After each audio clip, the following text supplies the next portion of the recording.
Go ahead and turn your Bibles to Genesis 6. Genesis chapter 6. I'd like to start by reading the first three verses of Genesis chapter 6. The first three verses of Genesis chapter 6. Now it came about when men began to multiply on the face of the land, and daughters were born to them, that the sons of God saw that the daughters of men were beautiful, and they took wives for themselves whomever they chose. Then the Lord said, My spirit shall not strive with man forever, because he is also flesh. Nevertheless, his days shall be 120 years. As you know, this is the beginning of the telling of the story of the flood. And the first 5 books of the Bible, as you know, was written by Moses when they were in the wilderness those 40 years. So he's writing this many centuries after the flood, a long time after the flood. And he's writing to a people, the children of Israel, and of course for us later on, to reveal how God created things and how things ended up and why we're here today, as Moses is there today, and how they got to that point, if you will, being in that wilderness. And of course we know from Genesis 1, chapter 1 and chapter 2, we have the creation account there, how God created the world in 6 days and rested on the 7th day, and at the end he said everything was very good. And that he gave to man dominion over the earth, that he should subdue it, be fruitful and multiply and fill the earth and subdue it. However, in chapter 3, we have the fall of man, how they ate of the tree of the knowledge of good and evil, sinned against God, were driven from the garden, and were, if you will, set to the elements that were out there. And so they had to make their living by the sweat of their brow. In Genesis 4, we have the story of Cain and Abel, how because of jealousy, Cain slew Abel. We also have the mentioning of Lamech of Cain's line, how he, if you will, sinned against God. And in the end of that chapter, in chapter 4, we have the birth of Seth, who took the place of Abel as the righteous line. In chapter 5, we have a genealogy there from Adam all the way down to Noah. Now, those who study these things tell us that the first 6 chapters, 5 or 6 chapters of the book of Genesis covers anywhere from 1,600 years to 2,000 years of history. So if you think about it, the first 6 chapters cover about 2,000 years. From the end of that to the time of Christ is about 2,000 years. And from the time of Christ until now is about 2,000 years. And so you could think about Genesis 1 through 6 as being from the time of Christ till now. And so 6 chapters cover 1/3 of the history of the earth. It's amazing to think about, isn't it? There's only 6 chapters in the Bible. And as you know, things got bad, from bad to worse. And it got to such a point that we're going to learn in Genesis chapter 6 that God had had enough. He was going to fulfill his promise to Eve that through her seed that he would bruise the head of the serpent, Genesis 3:15. But he would do it through one man and one family. And that is, of course, Noah. And so we see here in chapter 6, the first 3 verses, the sons of God saw that the daughters of men were beautiful. The sons of God here are simply the line of Seth. They were the righteous line. The daughters of men, the line of Cain. And so as you remember, Cain was driven away to the land of Nod, which means wilderness. No matter telling how many years, actually centuries passed in that time when Cain and Abel, it came to the point where Cain slew Abel. And he knew his wife in the wilderness, and they had children and so forth and multiplied. He sent them away so they wouldn't corrupt the line of Seth. The populations began to grow. They started to come together. The sons of God, the lineage of Seth, married with Cain, the daughters of men, and lo and behold, the corruption came into the line here. And they took wives for themselves, whoever they chose. And God, because this evil and because this wickedness came in, as we're going to talk about here in just a few minutes, he says in verse 3, my spirit shall not strive with man forever, because he is also flesh. Nevertheless, in other words, he's driven by the flesh. Nevertheless, his days shall be 120 years. The 120 years is the time that God had apportioned until he would bring the flood.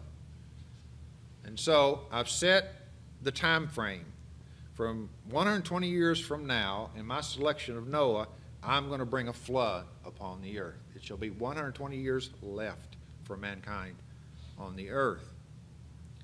And of course, we can see here, talking about the Lord's decree, beginning at verse 4. It said, the Nephilim were on the earth in those days, and also afterward when the sons of God came to the daughters of men, and they bore children to them, talking about what was earlier. Those were the mighty men who were old, men of renown. Then the Lord saw that the wickedness of man was great on the earth, and that every intent of the thoughts of his heart was only evil continually. The Lord was sorry that he had made man on the earth, and he was grieved in his heart. The Lord said, I will blot out man, whom I have created from the face of the land, from man to animals to creeping things and birds of the sky, for I am sorry that I have made them. Now remember who Moses is writing to here. This is way after the flood, so he's writing to the children of Israel who have ran into the Nephilim, or the sons of Anak. And so he's telling them, not only were the sons of Anak in their time, that is Goliath and that group, but also they were before the flood, and they actually came also through the line of Noah. So he's just explaining to where the Nephilim come from, because Numbers chapter 13 and verse 33 tells us that the Nephilim were the giants such as Goliath. And so we see here, he tells his audience, that's where the Nephilim were before the flood, and the Nephilim, if you will, were after the flood. And so you see here in verse 5 that the wickedness was great. I don't know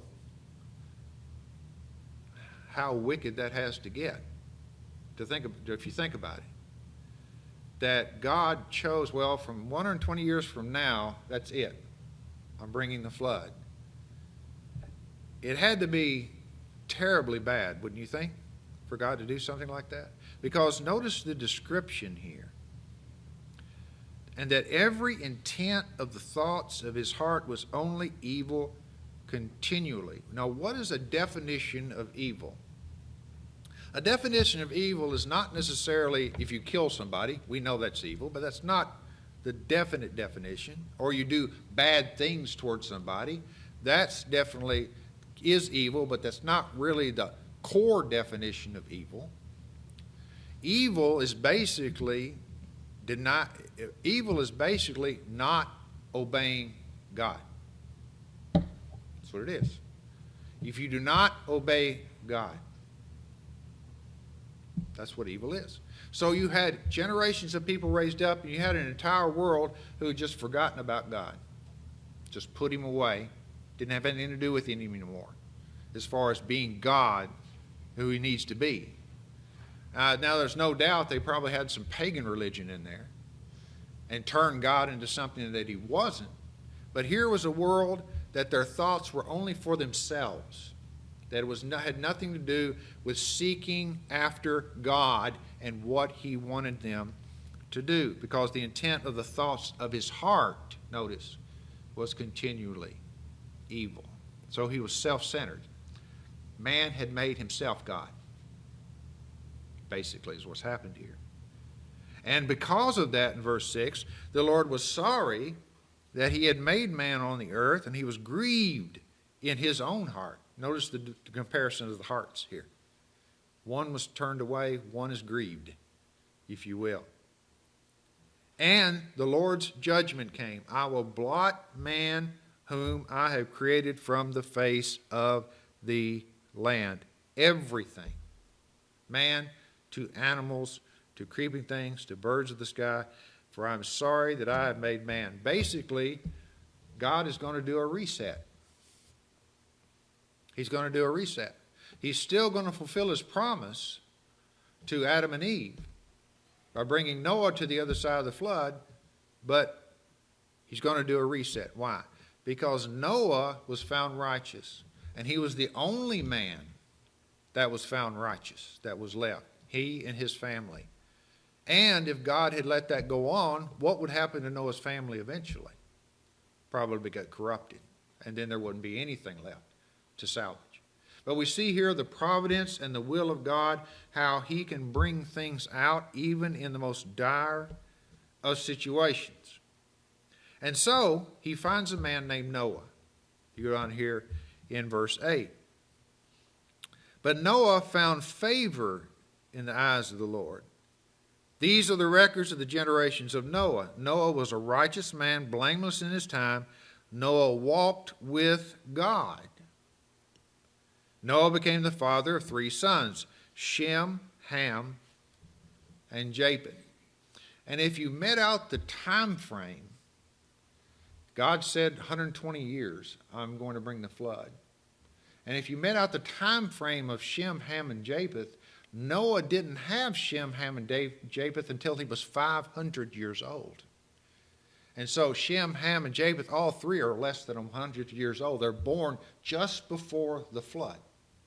So, if you met out the time frame of everything that's going on. They're not hundreds of years old, as Noah is. He actually has these sons within 100 years of the flood there. And so, he has these children. And so notice the characteristics here of Noah. First of all, Noah found favor in the eyes of the Lord. What does that mean? He saw that he was a man that he could use. That he was a man that would be favorable towards him. So here he is. Notice here, number 2, he was a righteous man. He did what was right. He sought God to do what was right. Number 3, he was blameless in his time. That doesn't mean he was sinless, totally sinless, but he was a man who walked in integrity. He was a man who was, if you will, followed God. He was a man who tried to do what was right in the eyes of God. And verse 4, Noah walked with God. Noah had a personal relationship with God because of this. Or whatever that entailed, right? Perhaps God spoke to Noah about these things. We know he spoke to him. The idea of he had this personal relationship with God, because God's looking at the earth, and who else can he have a personal relationship with? Nobody. Not because of the wickedness. But God could have this personal relationship with Noah. This was an exceptional man, to say the least. And so we see here in verses 11 and 12, the corruption was bad. Now the earth was corrupt in the sight of God, and the earth was filled with violence. God looked on the earth, and behold, it was corrupt, for all flesh had corrupted their ways upon the earth. Notice here, corrupted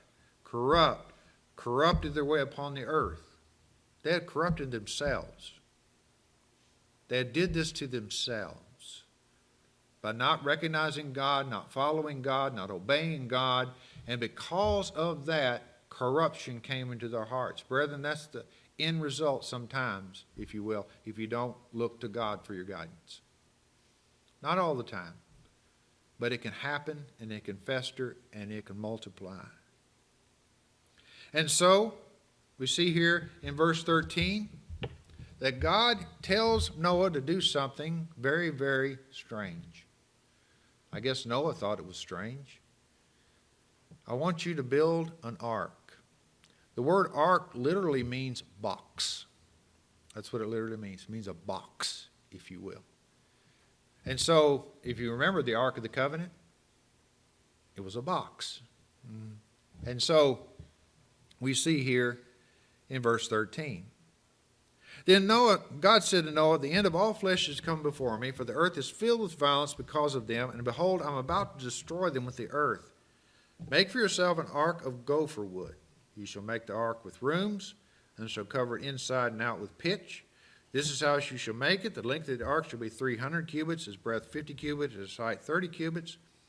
You shall make a window for the ark and finish it to a cubit from the top, and set the door of the ark in the side of it. You shall make it with lower, second, and third decks. So we have a general description here of the ark. And there's no doubt that God went into much more detail with Noah concerning the ark. But here we have a general description, a large rectangular box with a window at the top that goes all the way around that he can open up all around, and one door in the side that he can lower. And of course, God shut it later on, but he could lower so the animals could come into the ark. Do you think Noah had some questions? Why me, Lord, right? Am I able to do this, Lord? I mean, you think about the size of this thing. Am I able to build this thing? Well, I'm giving you 100 years to do it. Right? I'm giving you about 100 years to do it, so you can get it done. And you know, when you think about that, it's just kind of mind-boggling here how the Hebrew writer tells us that Noah, because of his reverence for God, his fear for God, built the ark for the saving of his household. Because of his reverence and fear for God, he said, yes, sir, I'll build an ark, and he built it. That's saying something about faith, isn't it? That's saying something about faith. And he tells him what he's going to do, what the ark is for in verse 17. This is what I'm going to do. Behold, even I am bringing the flood of water upon the earth to destroy all flesh, in which is the breath of life. From under heaven, everything that is on the earth shall perish. But I will establish my covenant with you, and you shall enter the ark, you and your sons and your wife, and your sons' wives with you. So, I'm establishing my covenant. I'm making you a promise, Noah. I'm making you a promise that I'm going to save your family. I'm coming in covenant relationship with you. I'm bringing you to the other side of the flood. I know this sounds very dangerous, and I know this sounds very scary, that I'm going to bring a flood on the earth, and it's going to cover everything, and everything will be destroyed, but I'm going to bring you on the other side. I promise you, covenant, that I'm going to do that.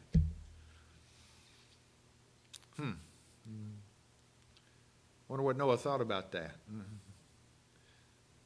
Probably knowing the man he is, that he found great comfort in that. God promised me that he's going to save me and my family. This covenant relationship that we're going to have. Not only that, but the covenant relationship he made with all mankind, that he was going to save them as well. From the shadow of the garden. I'm going to fulfill my promises that I made to Adam and Eve, that I'm going to redeem man.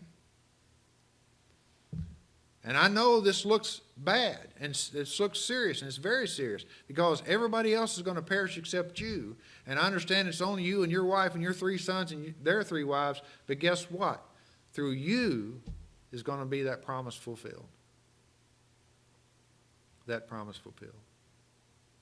Now notice here, he talks about the animals here, beginning in verse 19. He's going to save some animals too. And every living thing of all flesh you shall bring 2 of every kind into the ark to keep alive with you. They shall be male and female, of the birds after their kind, of the animals after their kind, of every creeping thing of the ground after its kind.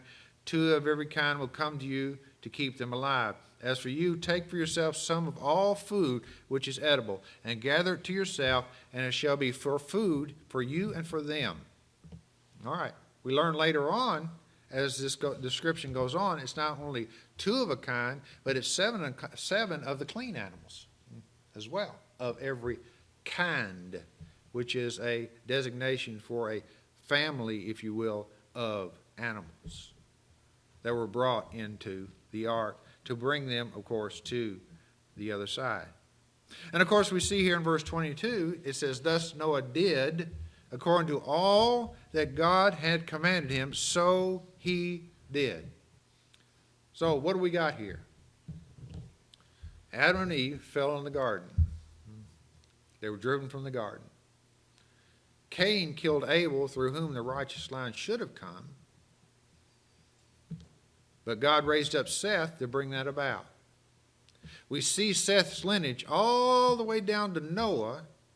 And during that 1,600 to 2,000 years, or however very long it was there, the earth had become so corrupt that they had forgotten about God. They weren't following God. They weren't obeying God. They weren't acknowledging God. And now they're here at the 100, God said 120 years, I'm going to destroy the earth. Noah, I found you righteous. I show you favor. You walk with me. Therefore, you're going to save the human race. I'm going to bring you to the other side of the flood. And I'm going to do it by a miracle. The miracle is, number one, you're going to build an ark, but that's going to be part of it. But number two, the real miracle is that the earth is going to be totally flooded to the topmost mountain. And all flesh is going to be destroyed.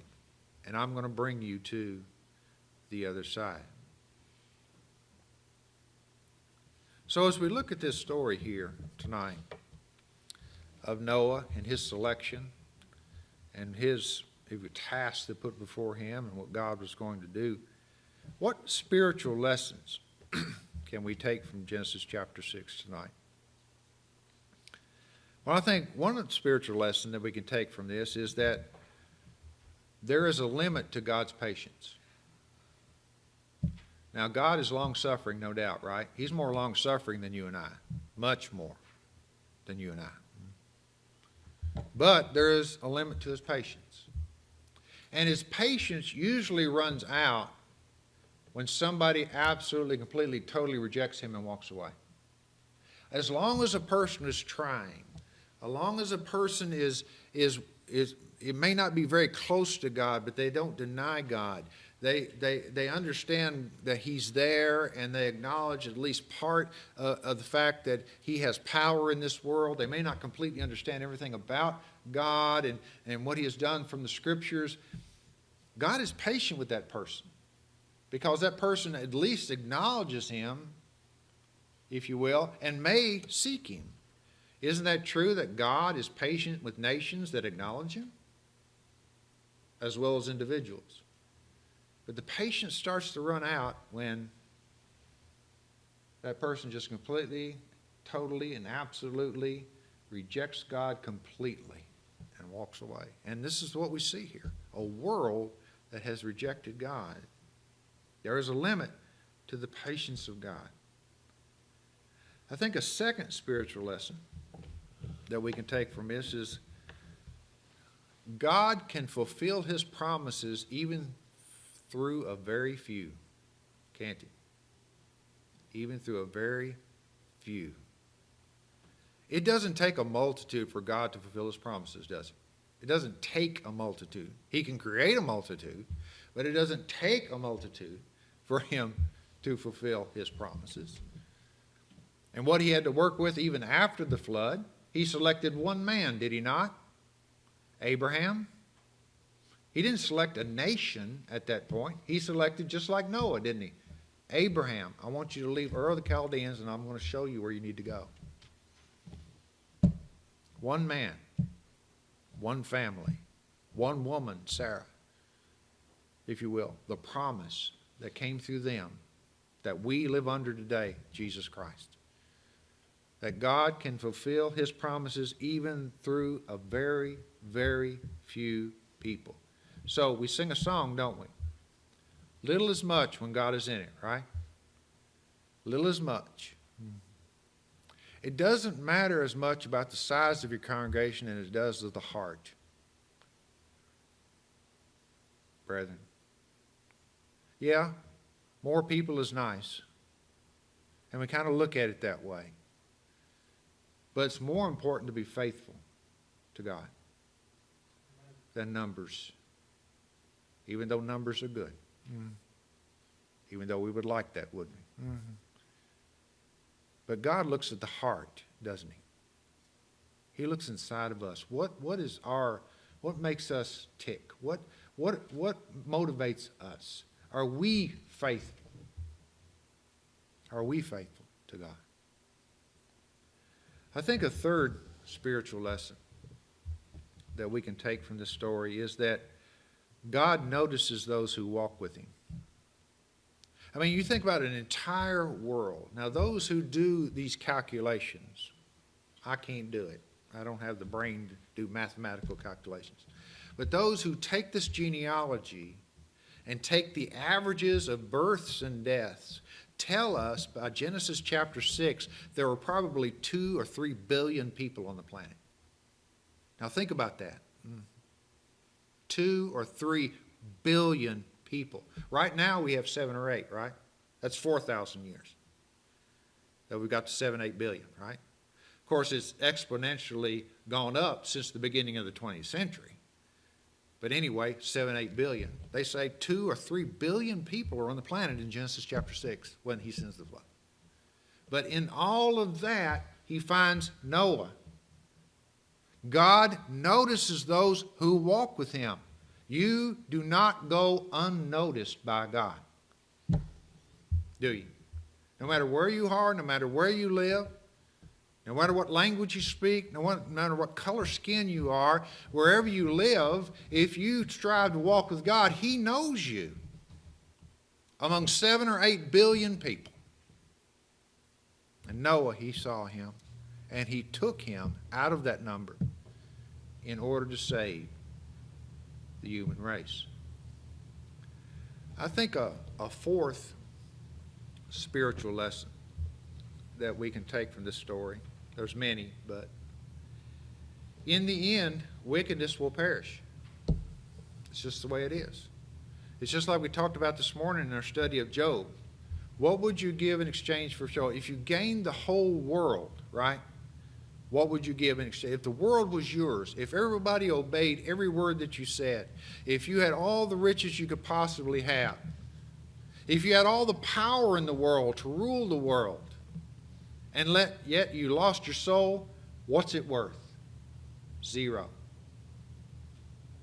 0. In the end, all wickedness will perish. God does not wish any to perish, of course, but to all to come to repentance. It's our choice. It's our choice, if you will. But we live in this world. We strive to do God's will. We hope others strive to do God's will, so they won't perish either, if you will. But in the end, God wins. Right? Satan knows that. Satan knows that he's on borrowed time, doesn't he? He knows he's on borrowed time because he saw the cross and he saw Jesus coming out of that grave, and I'm in trouble. He defeated death. I had the keys of death, and he wrested the keys of death from me by coming out of that grave. And now I'm on borrowed time, and I'm going to take as many as I can with me because Satan hates God's children. He hates us. He hates us, and he wants us to perish.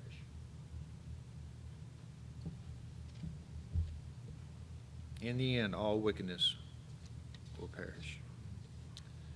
So I hope this has been helpful tonight a little bit in the studying of Genesis chapter 6.